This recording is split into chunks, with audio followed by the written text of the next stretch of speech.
Alrighty, everyone. Welcome back to another wonderful episode of the Lunatic Sports Podcast here, where we talk everything St. Louis sports and some other stuff.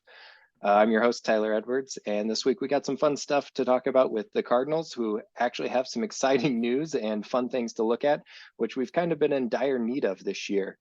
Additionally, we'll recap a little bit of the St. Louis City versus the blue team that we don't really want to talk about, the blue team from Kansas, whose barbecue is lacking in flavor. Go through that and a little bit of match previews coming up. John, I think there's a few other things we want to talk about. What do you got for us? I've got nothing other than what you just said, but I am definitely excited to talk about our Cardinals because this past week has almost been the Cardinals that we thought we'd have for a full season. And I do say almost. We lost a series, but we also won a series. So now in our last three series, we've won two of them. So we're on fire right now for our standards this year. And I'm just excited as hell. Yeah, and for those of you who don't know, I am wearing my Team USA shirt as we have Uzbekistan here in town on Saturday. Mm-hmm. Exciting things if you're down in the area this week, and if you've gotten a chance to see it, the U.S. men's national team has been practicing on the St. Louis City fields. So that's exciting news. There's been a lot of talk around the city about it, and I'm excited to see how this game goes on Saturday. Yeah, they should. The U.S. team should dominate this game, and not only that, but if you have a chance to buy tickets, it's going to be our actual stars playing, except for the few that are injured. So it should be a really fun game to watch. With that, I have one question for you leading into the international game, and I apologize because I didn't make it onto our agenda. What is your thoughts on actually having a break in MLS for the international window? I'm for the international break, right? Like this week we got lucky because the game against the LA Galaxy is scheduled for Sunday night and the US game is for Saturday night. So we don't have to pick and choose between them. But I would be really pissed if I had to choose between watching the men's national team or City play, especially because every time I have watched City play on replay, they have lost. So I'm really trying to avoid doing that because obviously that is the single biggest determining factor of how they play is if I'm watching it live or not. So I would agree. It's probably all your fault when we lose. It absolutely is. I'll be the fall guy. With that in mind, let's jump into it. We'll start with our Cardinals. A little bit of a recap here. The last week or so, it's been an interesting little stretch. We started off with the Pirates. We went not great. There were some good signs. There were good signs, though. I mean, okay, we lost the series. We went 1-2. It pretty much cements that we're gonna be last in the division this year unless we keep on our current little winning streak for a while. I don't know how the Pirates have been this week, but I mean that we had some good signs. Our hitting has been good. Our pitching has been decent during that stretch. Better than it was against the Braves, but we're going to get into that. But I guess you don't really need good pitching if you're scoring double-digit runs every day. So, yeah. So Hudson got robbed of a win against the Pirates. He pitched really well. He went 7 innings, only allowed 1 run. He's never going to be a big strikeout guy. So, the 0 strikeouts doesn't worry me. He's very much a pitch to contact type. But, for us to lose that game. Cardinals pitcher, pitch to contact. Let the defense do its job. If our defense can do its job, which has been part of the issue this year. Wilson Contreras looks all right. He's been pretty solid since the break, if you actually look down into the numbers. Yeah, he's got an 863 OPS, I think, since the break. Pretty solid for a guy that Ali and Mo just totally wrecked for the first 2 months of the season. So, it's good to see him putting it back together. Good to see that he's got that confidence back. You can tell when you're watching him that he's more comfortable with who he is and where he's at. Coming into a new team, it can be hard, especially when he's the biggest free agent signing we've ever had. For someone who has not ever played for the team before, you got to have your little asterisk there. But, basically the biggest free agent signing we've ever had. And there comes expectations with that. It takes time to settle in. And especially whenever, Ali and Mo are playing games and screwing with you. So I'm Uh, still ticked about that. we could probably do two episodes worth of content on that Yeah, between old the two news. of us and our opinions on it. But we'll keep moving. So Drew Rom pitched game two. I didn't think he looked terrible. They pulled him, I think, a little earlier than they could have. He was in a little bit of Yeah, trouble, and I get it. His pitch count was getting high, but he's still showing a little bit of that flash of potential. I'm not so sure that he's a guy that's going to break out of camp next year with the hmm team, but hmm I definitely see him as like our sixth, maybe seventh starter, hmm and you need those guys in your yeah, system yeah, ready to step up with injuries if we actually sign the pitchers we need to. So I was still encouraged by his start, if that makes sense. yeah. No, I would agree with that. I don't think he's a top five rotation guy, but I think he's a guy who can fill in and give us good innings when someone goes down, because eventually one of the starters will go down. I think he's right on the cusp. He could, he could sneakily be a fifth guy in the rotation. I think. Yeah, I'm fairly happy with him. I think one of the things that's been missing for us for the last few years is having a dependable sixth starter. So if he shakes out and is a guy who we can keep there like that, that's going to be really good. What's funny about that is he didn't go very deep because he got in a tight spot. He had like 3 earned runs in like 4 innings, and that actually lowered his ERA because that first outing was so bad for him, which kind of sucks. The other thing that sucked about that game is that the wrong Palacios hit a home run in the ninth to win it, um, which was a real bummer. Well, it's nothing this season if it's not the Cardinals blowing another save. Do you know how many of those we've had this year? Give It's me give me actually the number. We close? Are we 26. 30 yet? Yeah, 26. Okay. 26. We've stopped blowing saves compared to where we were earlier in the year. We're just Earlier in the losing year, out right now. yeah, yeah. Earlier in the year, we were actually on pace to set the MLB record for blown saves, and now we're like only 26 out of 30 teams for blown saves. So Yeah. For some reason, I feel like winning half of those games and having a 13 game swing, we'd still be in the playoff race. But that's neither here nor there at this point in the season.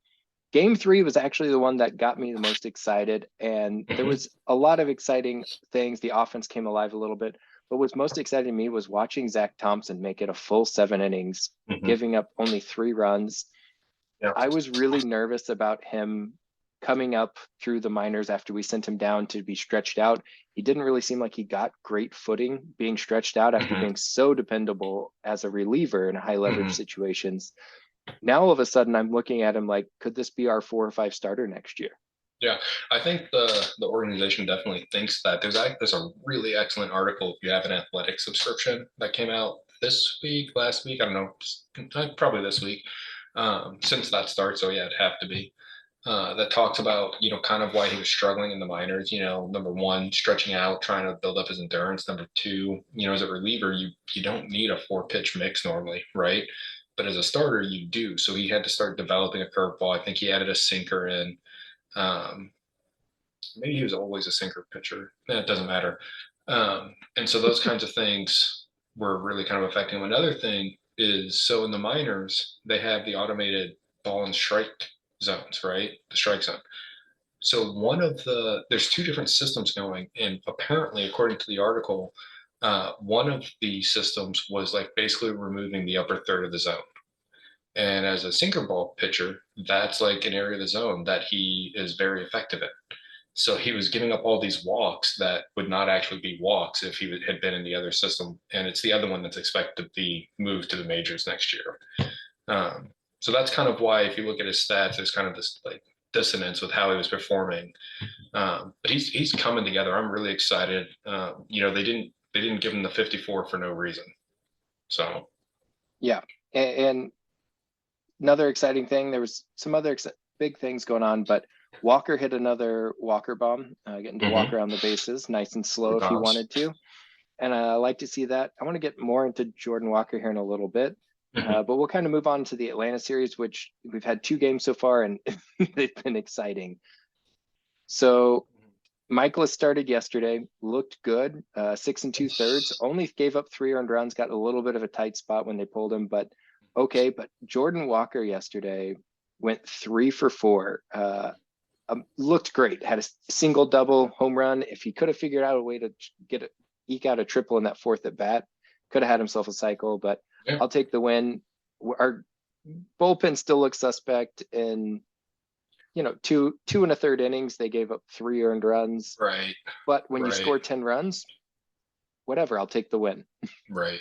Well, and that's the same thing with tonight, right? So right before we recorded the game tonight, that Hudson ended, and it's almost an identical scoreline. It's 11-6. Now Hudson gave up like 5 or 6 earned runs himself, and I think the last one was from the bullpen.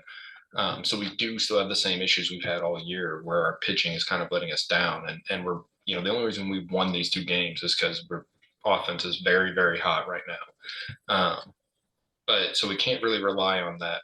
But at the same time, they've got a good pitching staff.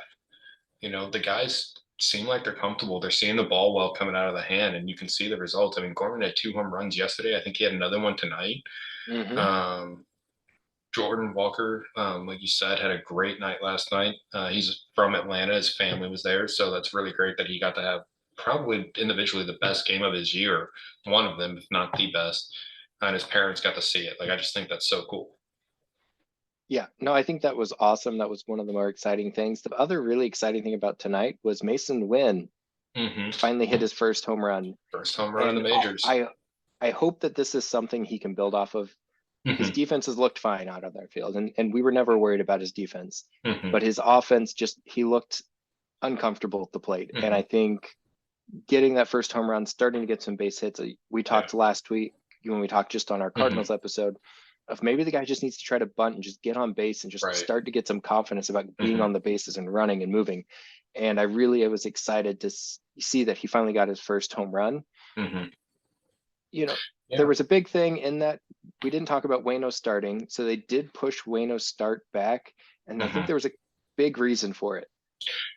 Waino's from Georgia. And so this pushing his start back allowed him to make a start in Atlanta. So he'll get to start tomorrow.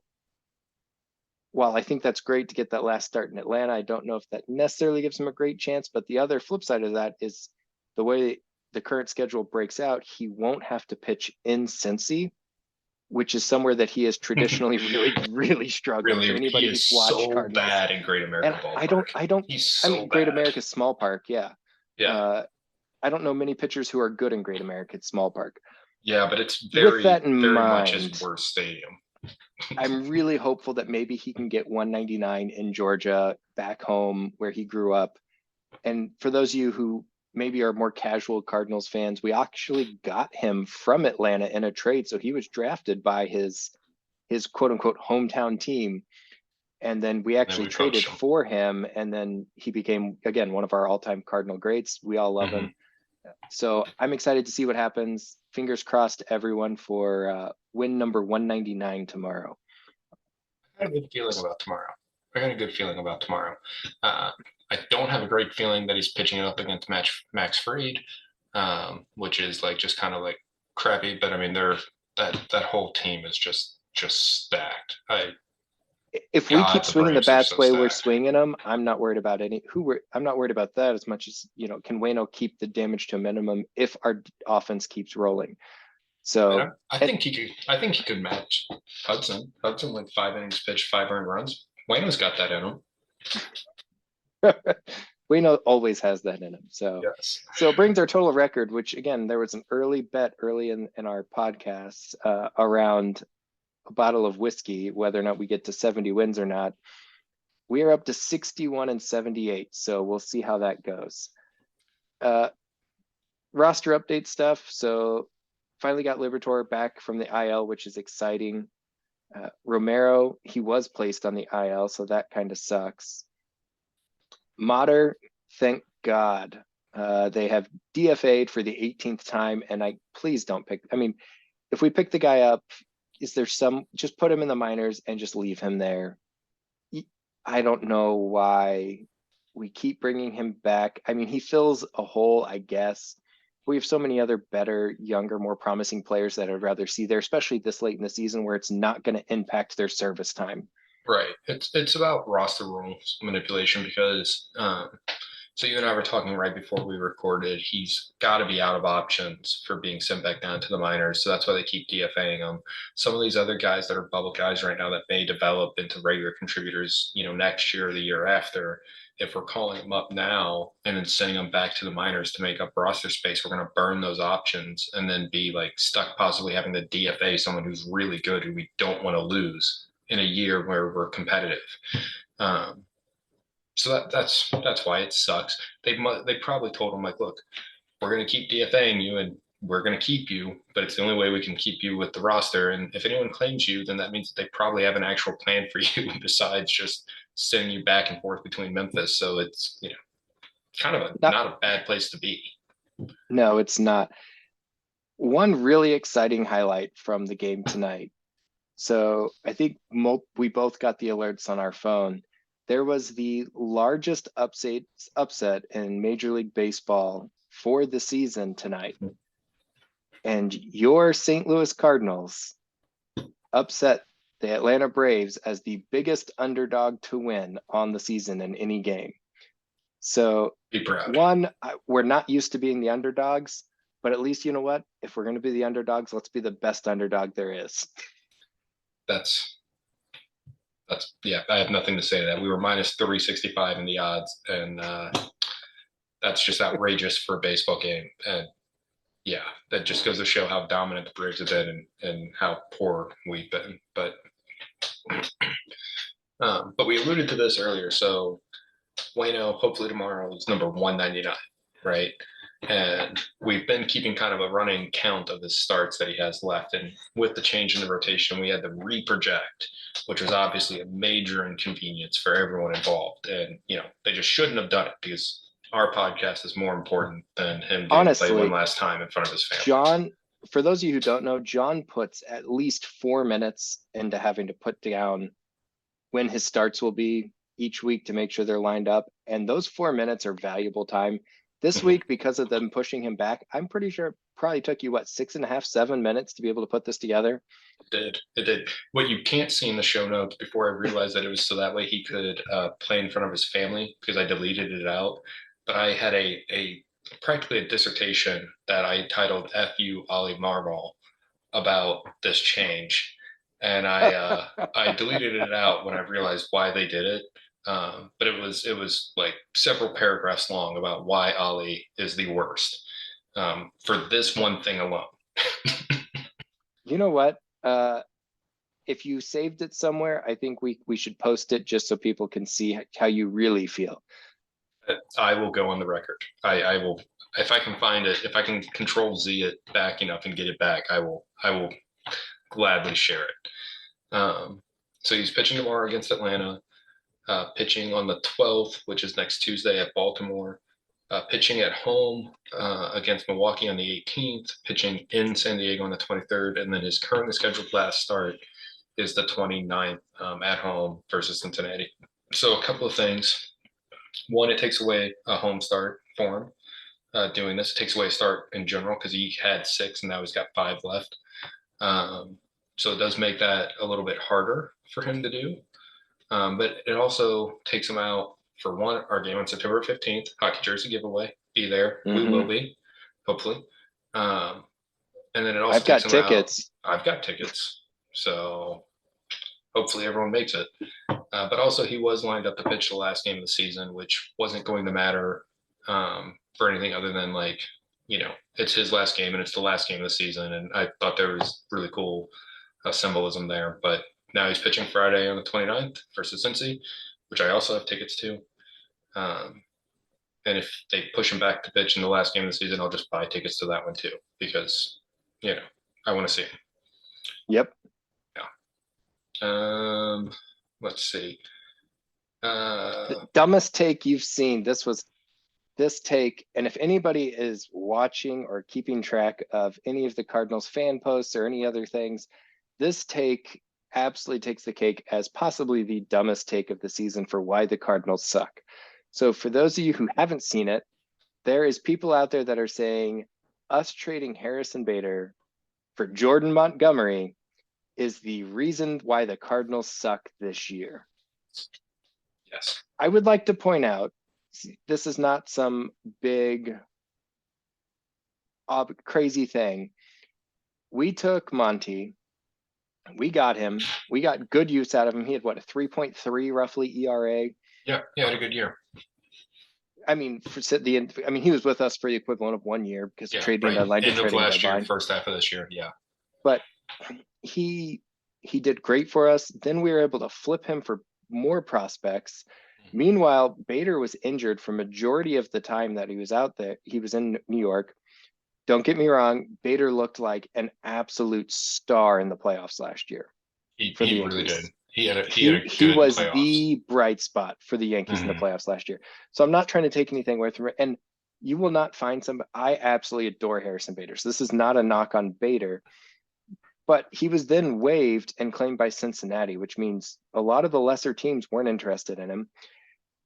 And I think we definitely won the trade. Not only did we get a good pitcher that we needed last season who helped us make the playoffs last year, we were then able to flip that pitcher for more prospects, and not just any prospects, but good prospects. And on top of that, like, we had the opportunity, if we wanted Bader back, we could have claimed him on waivers. We were ahead of Cincy in the waiver pool. So we won this trade. This is not why the Cardinals are terrible this year. There's a lot of reasons the Cardinals are terrible this year, but the one pitcher that we actually got for this year, we needed Mm-hmm. like 4, was Mm-hmm. not the reason that we Right. were terrible. So Absolutely. that's the last thing for why we would be terrible. And again, if we had the opportunity to bring Bader back in some sort of a role, because we traded away some other players and we got some other pitchers, I am all about it. I love Harrison Bader. I think he's a great guy. I think he's a great player. The spunk and the pizzazz he brings out in center field is amazing. So I want to go ahead and throw that out there. I'm on the Bader. I'm a Bader fanboy. Probably always will be. I love the way he plays the game and the intensity. But we won that trade, and that is not why the Cardinals suck this year. No, it is not. Both of the prospects we got, Segezi and Roby, both immediately slotted into top 10 prospects for us. Bader had a rough time there. Not only that, but Monty was, if we hadn't gotten Monty and we hadn't gotten Oviedo last year, there's a good chance that we maybe didn't make the playoffs, let alone win the division. And so, yeah, we definitely won that. That was such a bad take.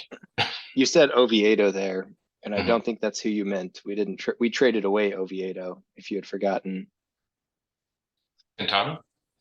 Was that what I meant? Quintana is who we. Quintana? Yeah, Yeah, you meant Quintana, I meant but you said Quintana. Oviedo.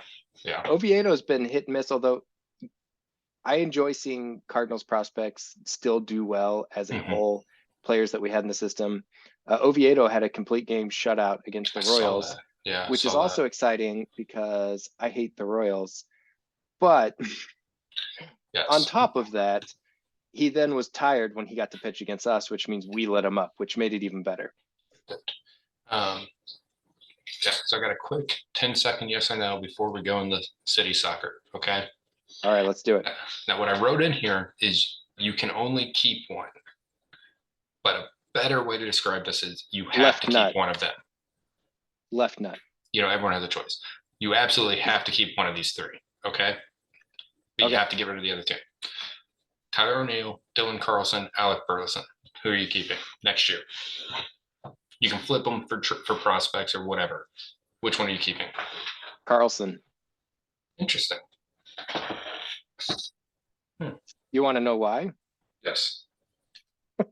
I'll make it short. So I think O'Neill has the defense, but the guy can't stay healthy. And if we can get something good, great. Burleson has a good bat, good contact skills, and that's great. Carlson, I don't see any of the 3 of them as, I don't see Burleson or O'Neill as a starting outfielder for me long term.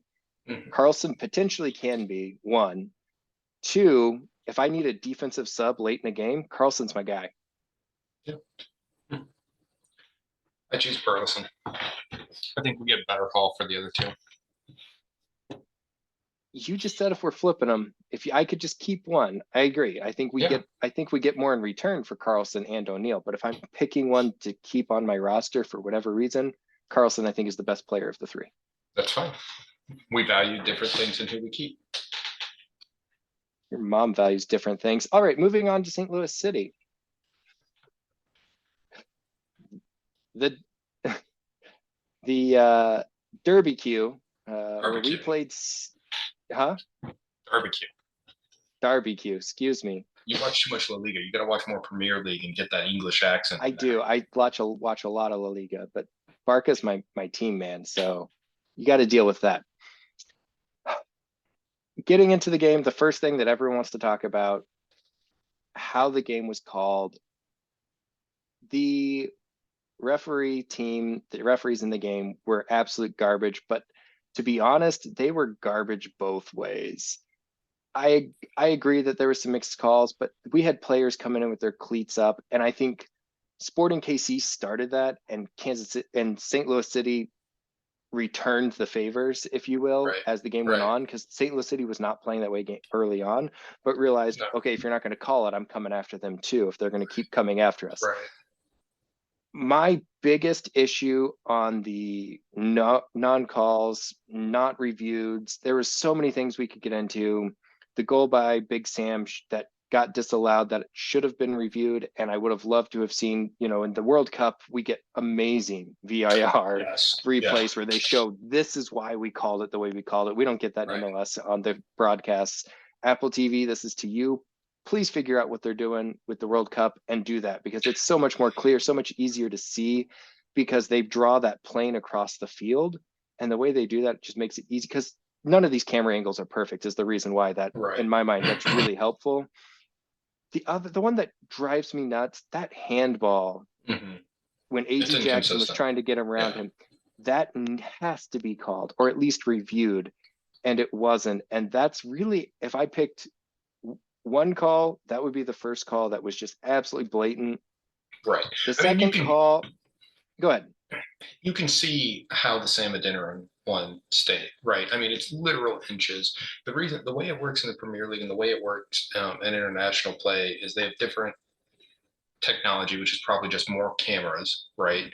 That allow them to easily draw those lines in the planes. And the Premier League actually has a guy, it's a several member team on VAR, and they have a guy whose job it is to draw the lines. There was an issue with one of the games last year where the guy made a decision without drawing the line for offsides, and it was like a whole ordeal. And apparently we don't have that technology that allows for that in MLS, which is whatever. But maybe we can use some of that messy money to get it. Maybe. But if they had called Sam onside, and then reviewed it, they weren't going to flip it. It was that close. It just wasn't clear and obvious, and that's the standard that VAR has. But that handball, it's just Christ, every freaking game it seems like the team we're playing against gets a handball and then it's not called. This is the fourth or fifth time it's happened. Games. And it's been what, 3 of the last 4 games, I think.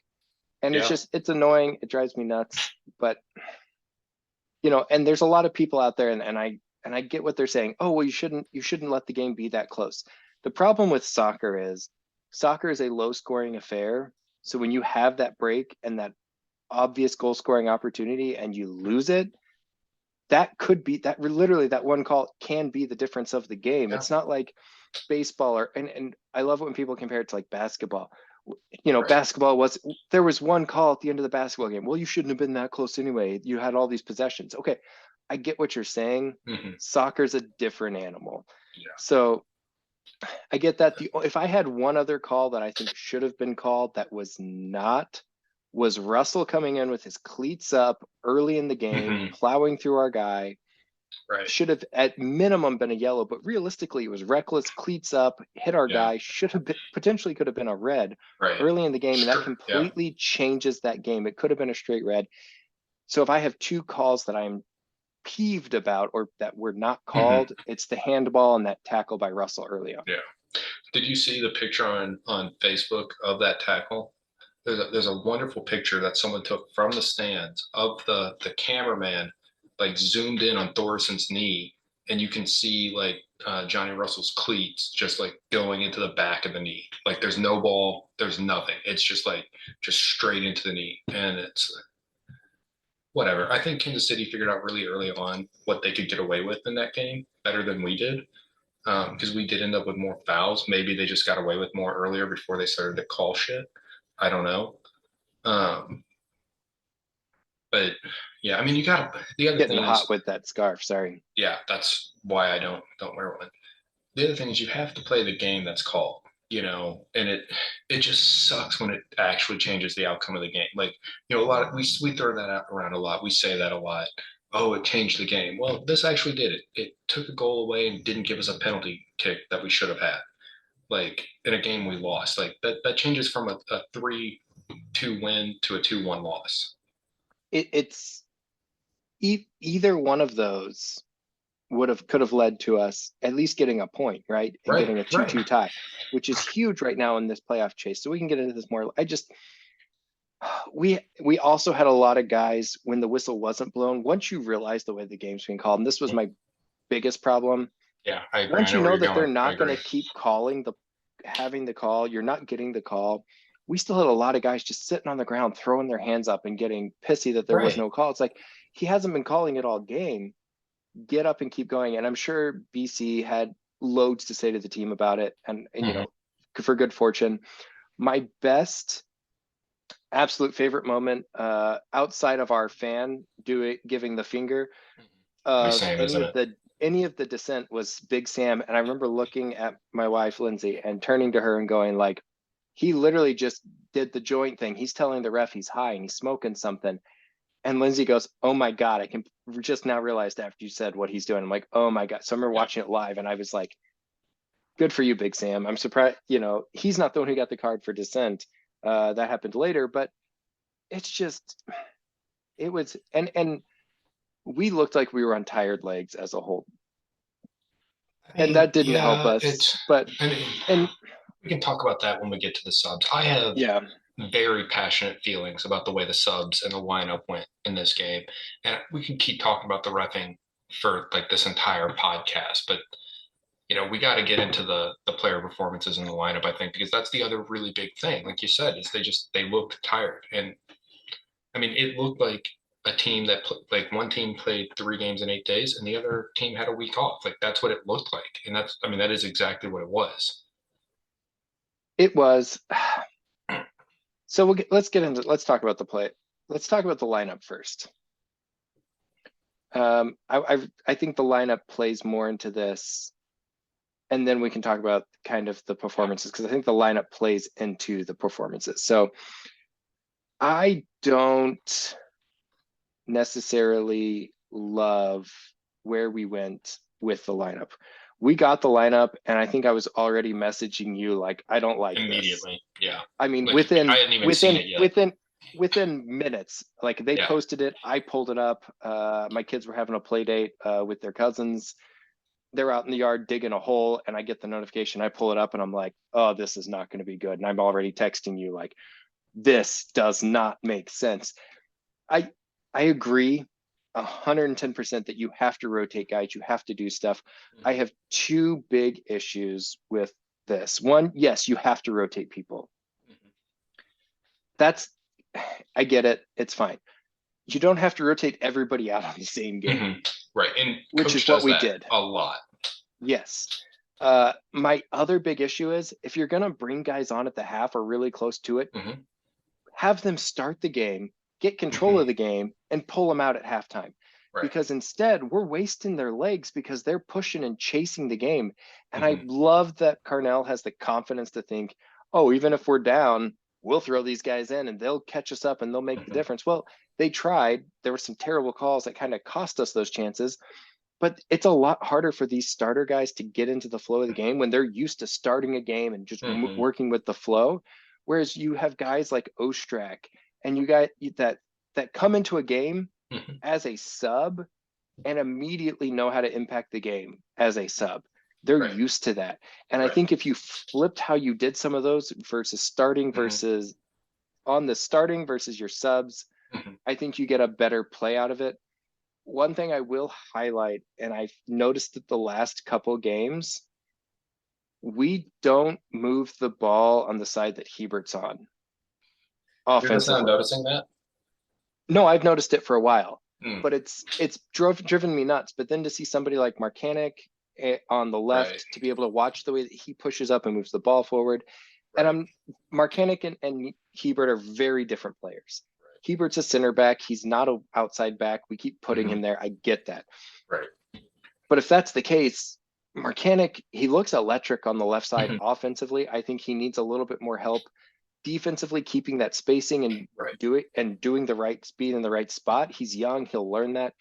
I think also having Nielsen on that left side in the left center back kind Yeah, of for role sure. I agree. I agree. makes up for a lot of that. And that's the one, get now it kind of moving.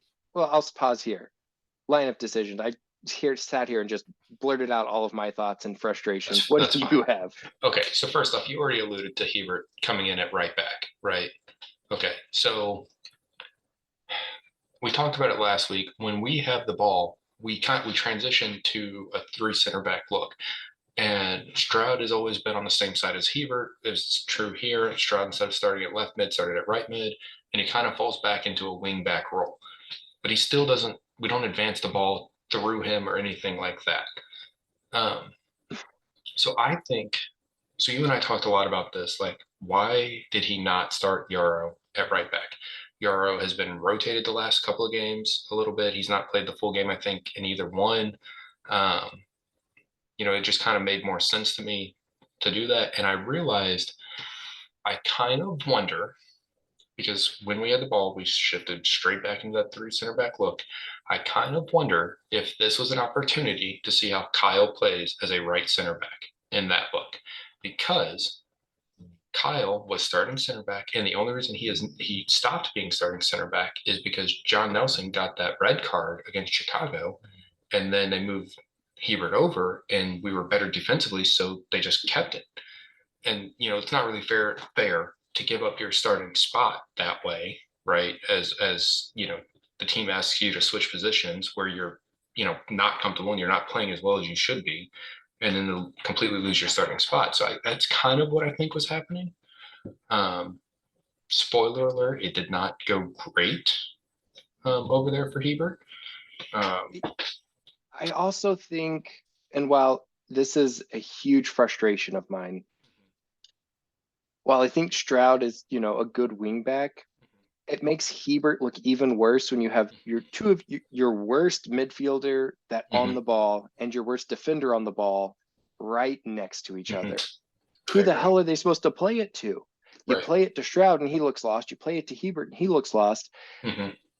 You're setting them up for failure. Right. And immediately when we brought Alm on as a sub later on, you Hmm. saw all of a sudden the ball started moving through the right side, and the Right. fact that Alm wasn't there to start and try to push the pace and make a Hmm. big difference early on again still baffles me. But Yeah.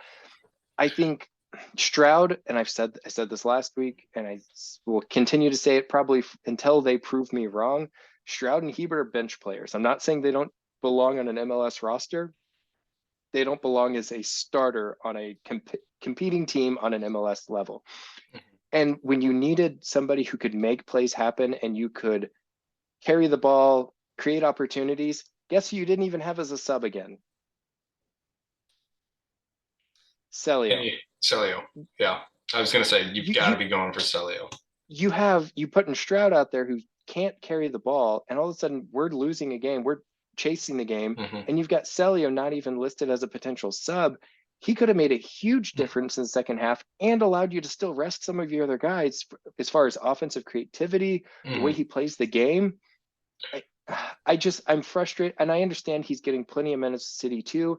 It's not the same, and we Right. have this guy who, if anybody watched the Club America game, was the only player who was playing with the Did Club America he players really? Yeah. He was consistently the when only he one was who on the looked like he field. belonged on the field. Yeah. I agree And with that. since then, Haven't he seen I him. don't haven't seen him, and it absolutely baffles me. And I shouldn't be one to question Bradley Carnell because the guy has led our team to the top of the West, but I'm going to question him here. And Celio, even if he doesn't start, and again, I'm not even pushing for him to start. He needs to be on your bench as that change of pace. We need somebody who can create offensive opportunities in a game, coming on at the 60th minute, coming on at the 75th minute, Hmm. and make a difference. And Hmm. he's not there. Yeah. So my Okay. thought about the subs. I have a couple of thoughts. First is I think that coach set it up this way so that like you said, in the second half, I think the thought was I want all of my starters on the field together. Some of them are too fatigued to start because they need to play less than a half. And so I'm going to do all my starters as subs in the second half. And I'm going to have 15 to 30 minutes of all my starters, of my big attacking starters on the field together. That's what I think his approach was. So my issue with this, one, because we play better when we're ahead, which we got ahead. The plan worked until it didn't. This is the first game that we've lost where we scored first. Like, okay, it happens. My issue is with who we subbed at half. Okay. So at halftime, who comes off? Andy comes off, Ostrak comes off, someone else comes. Oh, Parker comes off, and Yarrow comes on because Parker pulls something or something. We're going to talk about that in a minute. He looked like he was cramping to me. Yeah, but that's what I looked like too. It looked like a hammy. My guess is that he stayed up too late with the baby the night before, was tired, didn't drink enough water, had too much caffeine. Probably should have had a couple more Parker Pilsners, or he should have had a couple more Parker Pilsners. Yes. Wouldn't have felt the cramp. Right. But yeah, he looked like he was cramping. I understand bringing on Yarrow, and Yarrow for all. I'm okay with Yarrow. I'm okay with Yarrow here. I have no problem with the Yarrow sub for Parker. It was the other two subs. Now, I am not advocating that it is incorrect to run a lineup that has Indy and Ostrak instead of Klaus and Lubin. That is not what I'm saying. What I'm saying is that then the formation we ended up in is we ended up having Joao Klaus, our true number 9, our main striker. He ended up playing underneath of Savadinner. And don't get me wrong, Klaus and Nico had a really good relationship early in the year where they could play off of each other and either one of them could move underneath. And it worked well because they understood each other's movements. Adeniran and Klaus have never looked like that together. Every time we've seen them together, they look like they're just not sure of what the other's doing, or they're running into the same spaces. And my issue with this, where I'm building this up to, is okay, you took off Ostrak and Indy, both of whom are, basically played the least minutes this week of guys who can play full games as attackers. Okay, so they're the freshest. They're both the only two people that were on the field at halftime before the half that can play that number 10 central attacking midfielder role. And you took them both off and you left Stroud on. And don't get me wrong, right? We ended up needing that because when Marcanic got hurt, Stroud gives us positional flexibility and versatility. And I get all of that. I do. But I think you should have left Indy on and taken off Stroud at the half instead of doing that. You would have moved Indy up. You could have moved Sam to the left and Thorson to the right. And then you could have done Blom and Leuven in the double pivot midfield. And I think that would have given us a much better chance to chase in the second half. I agree. I don't disagree with anything you just said. I think, yeah. And you put it in the notes, and right, we subbed in the right guys. We took off the wrong guys. Right. Mm-hmm. But this also goes back to, if you had somebody like Celio here, and again, I'm not saying it has to be Celio, but somebody of that caliber, we can make it Celio. We can have a Celio counter. But you bring Stroud off. If you put somebody like Celio on the left and you leave Ostrak in, you can move Ostrak to the right. He's comfortable on the right. Mm-hmm. Yeah. I think you bring Stroud off. You bring Indy up to the top. Mm-hmm. And then you can still run that 3 front with Klaus in the middle. You put Sam on the right. I think you leave Thorson on the left where he's really comfortable. Mm-hmm. And all of a sudden you look better offensively, which we needed to create chances. Yeah. And again, I'm not saying Leuven was the wrong sub, but if you really wanted to save Leuven, that's how you do it. Leuven was the right sub. It goes back to what we just said. It's the wrong people off. I think if Parker hadn't cramped, we would have done something different because we wouldn't have used that Yarrow. I think that threw a wrench, and I think, again, you and I've talked about this a couple of weeks. I think Cardinals, in my mind, struggles with the subs and the adjustments mid-game at times. I was really excited to see us come out and that 3 front look Yeah. against Dallas. And the way we subbed and the way we changed was the most exciting subbing. And I felt like he pulled all the right, pulled all the right Hmm. strings. And it's easy to be, a It's couch easy to say. coach Right. because we're not the ones making the decisions. We don't have all the information he does either. So there could be a lot more there. But I Yeah. think looking at it from the outside, that there could have been some definite better opportunities there. Hmm. So injury time. Yes. So, okay, so Tom Timmerman, like right before we hopped on, there St. Louis Post-Dispatch published an article from Tom Timmerman, where, it's like his weekly update article that he does basically. He does talk about the injuries. I do think he has Parker Marcanic flipped with what happened to them, because in his article he said that Parker had an ankle issue that happened sometimes, and then says that Marcanic was feeling some cramping. And I watched that game, and I have never seen someone cramp so bad that their foot and their leg just basically disconnect from a rolled ankle. That is a cramp I've never seen or heard of. Oh, I you've am never had that? That's a no, really no, common cramp for nobody. right. So I will say I am not proud of the sound I made when they showed him rolling his ankle in slow mo on replay. It was it was not a pretty noise. I'm sure it wasn't a pretty noise on the field either. So with Parker, though, I agree. Parker's definitely the cramp. I think Marcanic is definitely the ankle. I think they'll both be good for Sunday. And I think having that extra day of rest Mm-hmm. and not playing till Sunday is really going to benefit us. Mm-hmm. So I'm excited for that. Yeah, I think so But too. we'll see what happens. There's a lot to be seen still. Most importantly, and I think the biggest thing to take out of this, there's two pieces, right, that I really want to highlight from this game. Lastly, and this kind of comes down to St. Louis City as a fan base.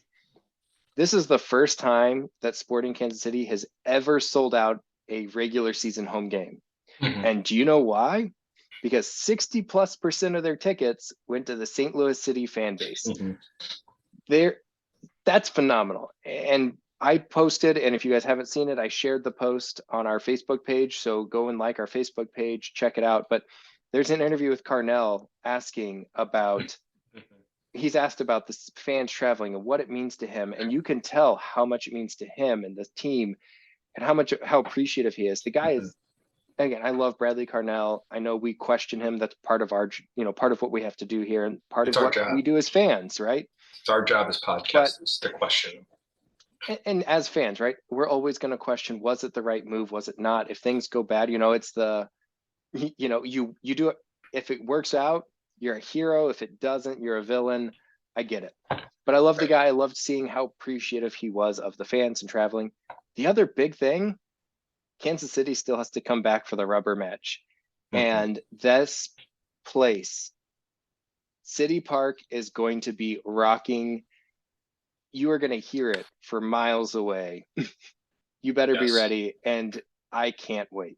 Yeah, that's going to be a fun game, and I can't afford tickets to that game right now, but I kind of want to just buy tickets anyway because it's gonna be fun. I think we've really kind of hit everything on Mhm. Sporting Kansas. You want to talk for just a couple minutes about LA? I don't really have like a lot I want to say. I really just want to think about a couple of things here. Number one, so this is the other game that we scored first and did not win. LA came Mhm. back late and tied it up. It's there. It's on Happened some. twice. We tied against Colorado. We scored first, in I case thought you've Colorado forgotten. scored first in that game. I thought we scored late. No, no, Good to know. no. It's because Berkey was on his head for the entire game and made like Yes, 17 million saves, but yes, we did because their actually expected manage goals were like 4 to 1. somehow. I think they had like 12 expected goals, and Berkey Yeah, said, fuck you yeah, guys. right. I'm gonna put this on my back. Right. But No blue podcast alert. Too late. that's supposed to be your part of the intro, man. I just You kind have of wait until you I'm had feeling a one coach alert. job. You had I one know, job. I know. But the other thing with this is that it is on Sunday, like you mentioned. But let's presume that Parker's hammy heals up. Sure, Marcanic's ankle seems fine. Nico's shoulder seems fine. The one thing that I want to think about here is this might be our first time that we actually see our full top 11 lineup. And I do think our top 11 changes based on the formation that we want to run out against a specific opponent. Sure. But if we roll out our top 11, I'm just curious what your formation and team looks like. And then I want to give mine. It's probably the exact same, minus Celio for you and, somebody else for you. No, so I think if you, giving you my starting 11. I think us having a back three looks great, and it gives us more offensive firepower. So I think you have Parker in the middle, center back. I think you have Nielsen as your left center back. I think you have Yarrow as your right center back. I agree. I think outside you've got Watts on the right. I think you have Marcanic on the left. Right, so there you've got 6 with your keeper. You caught you.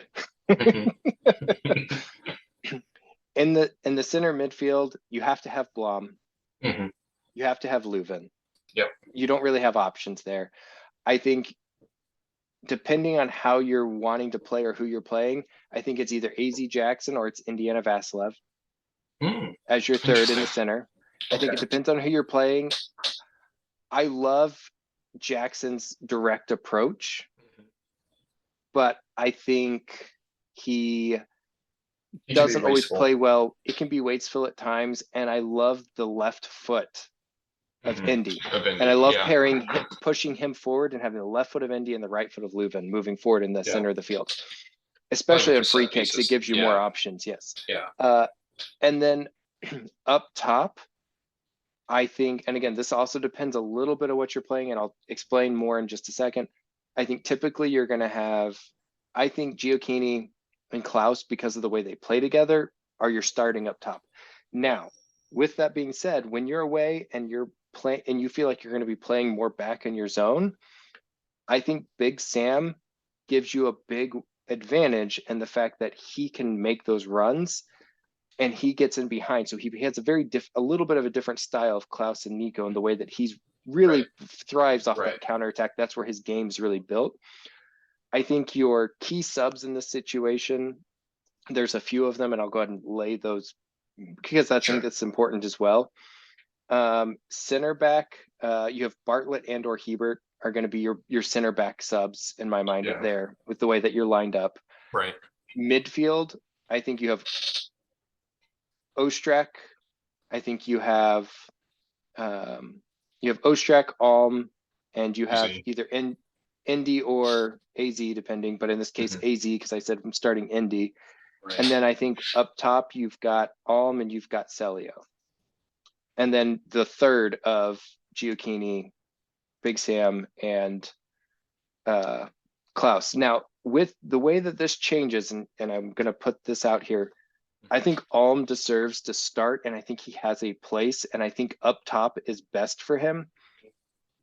I think if you don't start Gioacchini next to Klaus, I think realistically, I don't think you start Sam next to Klaus. I think you start Alm next to Klaus. Yeah. I like Sam as a lone striker. I think he's like, when you want to rest Klaus and Nico, I think that's just because of how he plays. I think he's better in a more dynamic game when we're playing more through balls. Whereas I think with Klaus and Nico, we're a little bit better advancing it through the center and letting them do their fancy back passes. Trademark.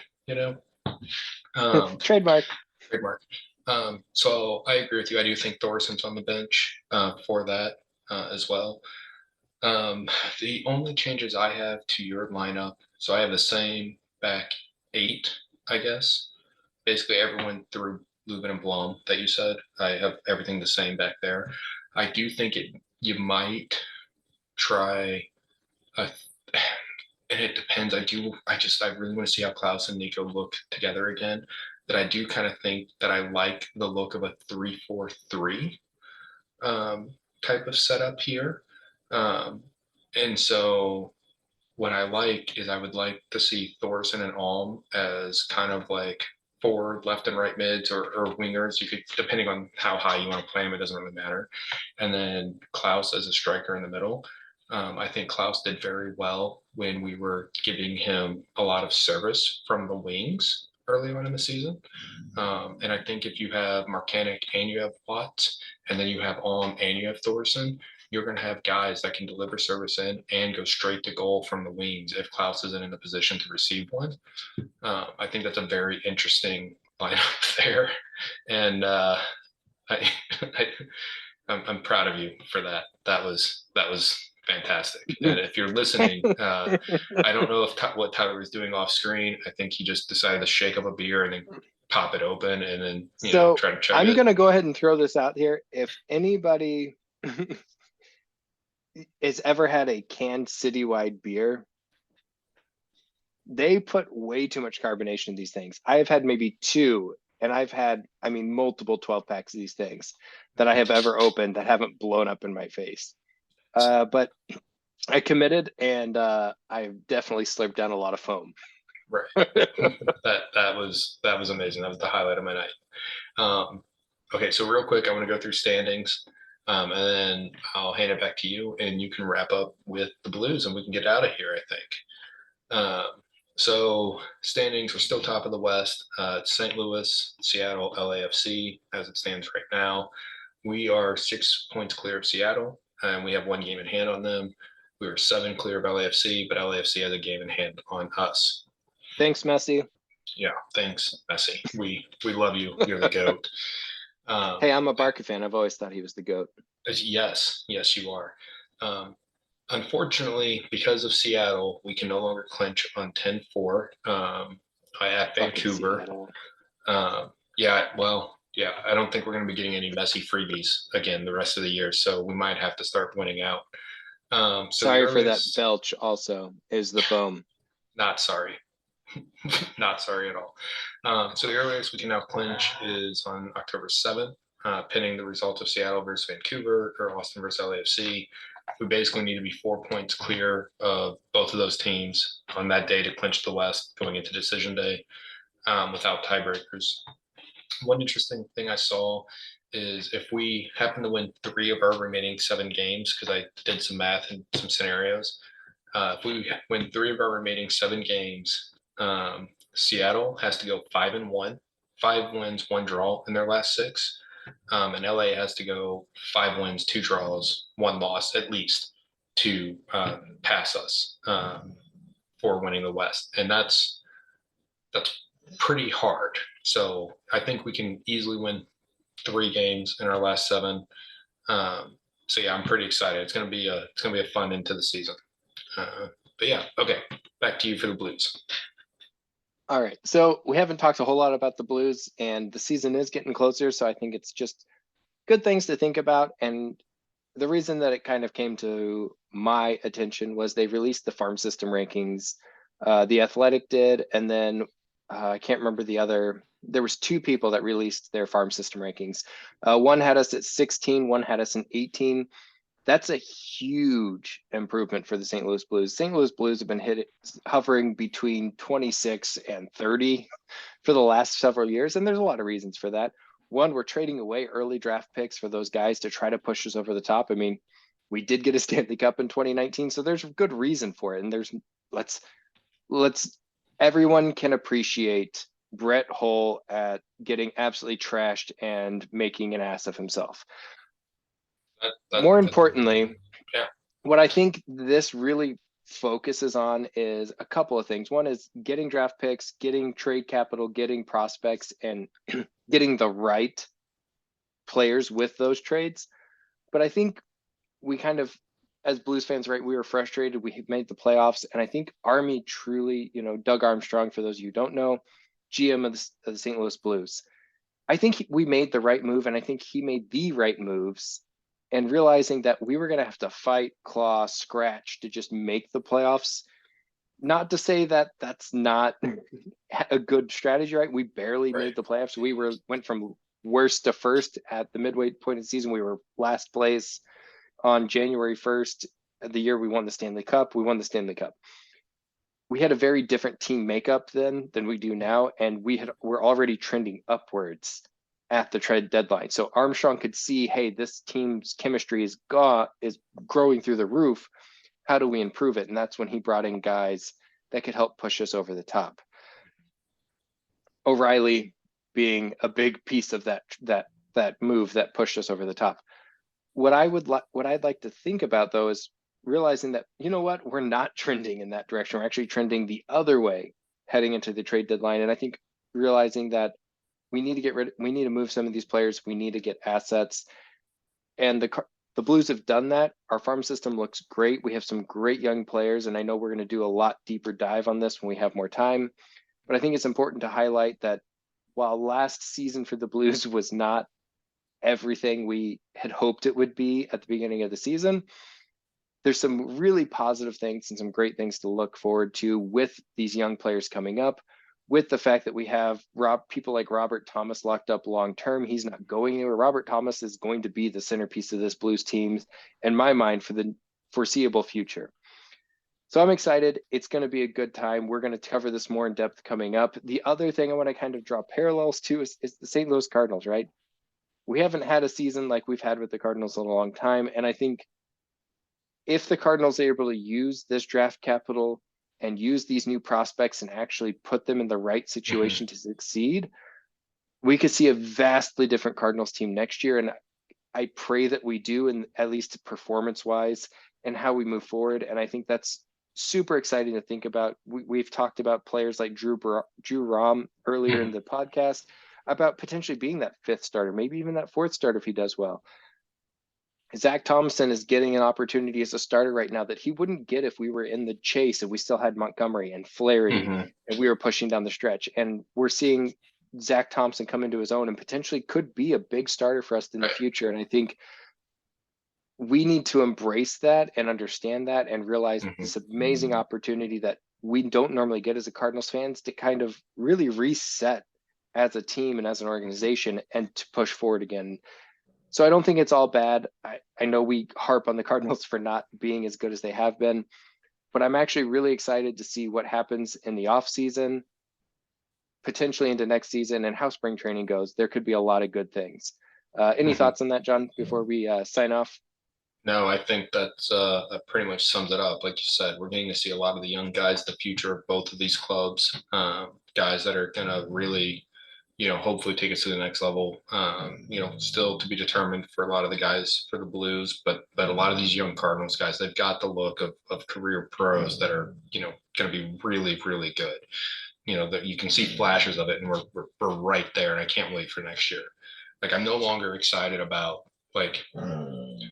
I've been, I can't wait for the season to end.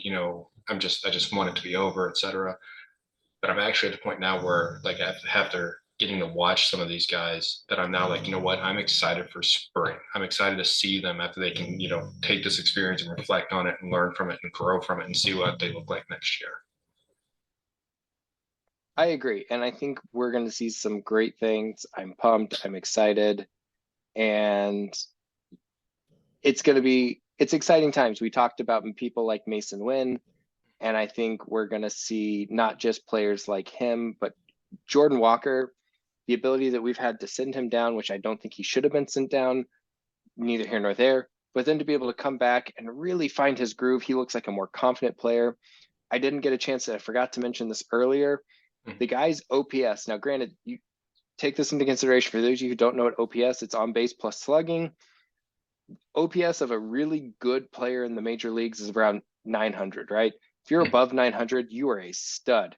Do you know what Jordan Walker's OPS has been the last week and a half? I don't know what it's been the last week and a half, but I think he's one of those guys that's on like the 800 line right now for the season. So he's brought it up a lot. For the last, I think it's week, and I have to check the numbers, so please don't quote me on this. Please don't blow us up over this, but I did see a stat, and I think it was for the last week, he's at 1650. God. Oh my God! If that's correct, that is outrageous. I mean, he's hit home runs in it's small sample size. Again, he's not gonna have a 1650 for the season, but 4 home runs in the last 5 games prior to tonight. So I guess now 4 of the last 6. You know, he's hitting the ball with authority. He's driving to all fields. More importantly, he looks confident in the outfield playing defense, the way that he hasn't in a long time. And I think that in and of itself is super exciting. So I'm excited to see that. I'm excited to see what happens. If you guys didn't see, there was a comment in one of the groups, Misty Martin, shout out to you for tagging us in a post, but Misty Martin tagged us about her actually being right next to him as he made a crazy cutoff throw, and I actually saw that live, to cut off it in the corner and make a throw into the infield. And she was excited. She was sitting right there in the front row, and the way that he was moving, he actually threw dirt on her from his cleats when he turned. Right. So that was kind of cool to see that post. But yeah, I'm excited to see everything. I think it's going to be a great season next year. So keep your heads up, Cardinals fans, because there's a lot of good things to come. Absolutely. With that said, if you enjoy our content, if you're looking for things, we are on Spotify and YouTube currently. Come follow us on both of those, subscribe to keep things coming. We also have a Facebook page. Hop on that Facebook page, follow us for extra content. We are in a lot of those fan groups, at least the ones that allow us to join on Facebook, commenting. We have an Instagram, we have a Twitter, X, as it's now known. So come follow us, come like us, and hopefully we'll be on Apple Podcasts soon as well. Everyone have a great rest of your week, and let's go St. Louis sports.